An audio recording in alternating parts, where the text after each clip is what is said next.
Catherine Bernardo, matapos nga pong magpalit ng kanyang looks, no, at magbago ng kanyang buhok, ngayon po ay sobrang ganda na niya. Marami po siyang natanggap na mga komento galing sa kanyang mga kaibigan at mga tagahanga. May mga nagsasabing mas maganda at mas nag-blooming ngayon itong si Catherine Bernardo simula po na maghiwalay sila ng kanyang naging long time boyfriend for 11 years na si DJ Daniel Padilla.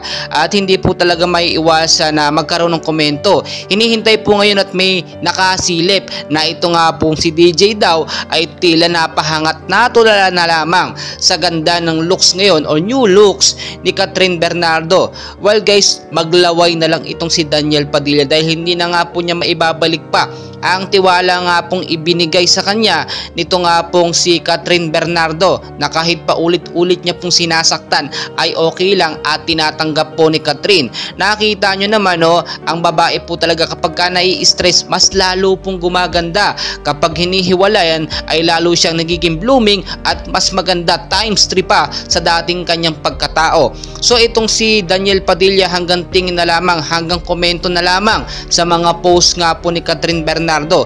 At alam naman natin ano man ang kanilang pinagmulan, third party man ito, no, or ang pinaka main reason ay itong si Andrea Brillantes. Magsama na lamang sila at wala na silang magagawa. Alam naman natin may nakalaan po na mas deserving na lalaki dito nga po kay Catherine Bernardo. Kahit po magkomento na lamang itong si DJ o Daniel Padilla sa mga post nito nga pong si Catherine Bernardo, no, ay wala na po siyang magagawa. Sasagutin siya, no, ni Catherine Bernardo sa komento, pero hindi I love you because I hate you ang kanyang isasagot po sa mga bagay na yan.